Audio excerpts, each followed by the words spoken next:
Olá, pessoal! Iremos falar um pouco sobre o que é a seleção natural, o porquê que ela não tem objetivo e as suas evidências. A seleção natural foi formulada pelo naturalista Charles Darwin. Essa teoria afirma que as características vantajosas de uma população para um determinado ambiente são selecionadas e contribuem para a adaptação e sobrevivência das espécies.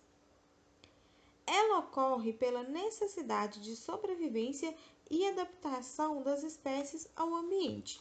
Os indivíduos com características mais adequadas para um determinado ambiente são mais propensos a sobreviver e se reproduzir.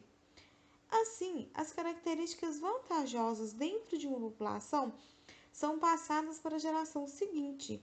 Os indivíduos menos adaptados não se reproduzem, fazendo com que uma característica desvantajosa se torne cada vez mais rara naquela espécie. Na seleção natural, as características vantajosas são mantidas na população.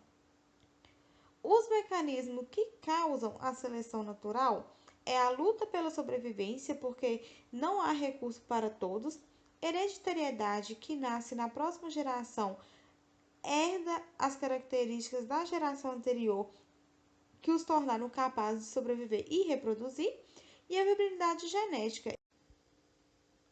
Vamos tentar entender melhor sobre a seleção natural através da população de ratos. Vamos supor que a população de ratos se mudou para uma nova área onde as pedras são muito escuras. Devido à variação genética natural, alguns ratos são pretos e outros são amarelos. Os ratos amarelos vão ser facilmente vistos pelos predadores do que os ratos pretos, pelo fato dos ratos pretos ser quase da cor das pedras. Então, eles podem ser confundidos com pedras, não é verdade? Sendo assim, os ratos amarelos são comidos com mais frequência do que os pretos. Apenas ratos sobreviventes atingem a idade reprodutiva e geram os descendentes. E o que é que vai acontecer? Como os ratos pretos tinham mais chances de gerar descendentes que os ratos amarelos, a próxima geração tem uma fração muito maior de ratos pretos do que a geração anterior.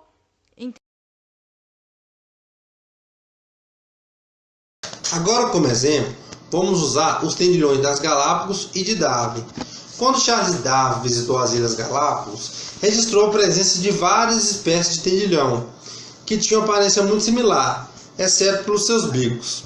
Tendilhões do solo têm bicos profundos e largos. Tendilhões do cacto têm bicos longos e pontudos.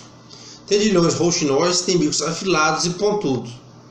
Refletindo diferenças em suas respectivas dietas, Darwin especulou que todos os tendilhões tinham um ancestral comum, que tinham migrado para as ilhas. Parentes próximos dos tendilhões das Galápagos são conhecidos no continente da América do Sul.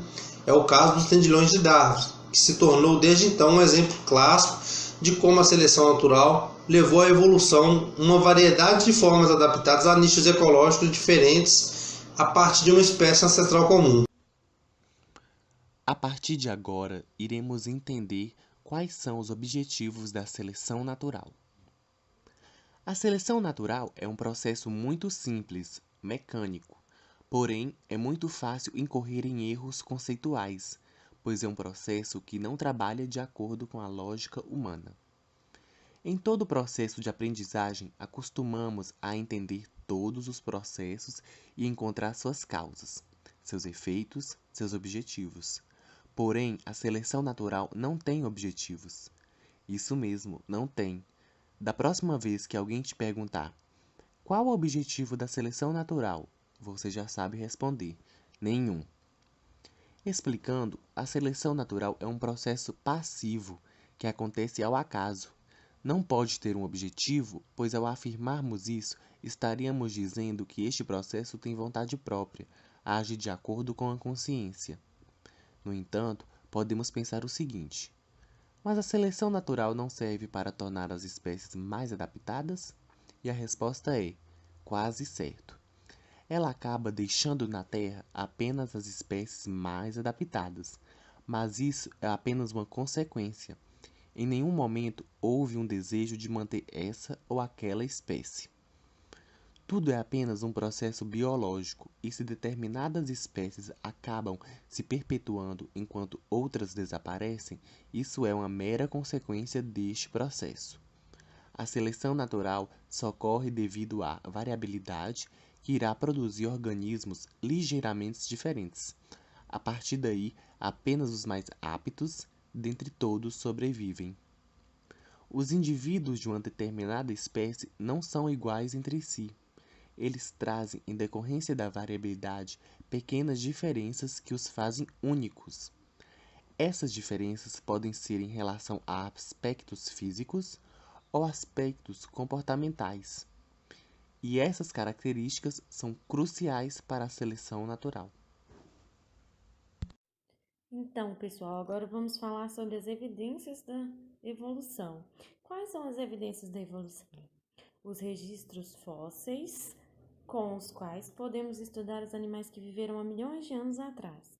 A morfologia das espécies, que é outra evidência que ajuda a comparar as modificações ao longo das gerações.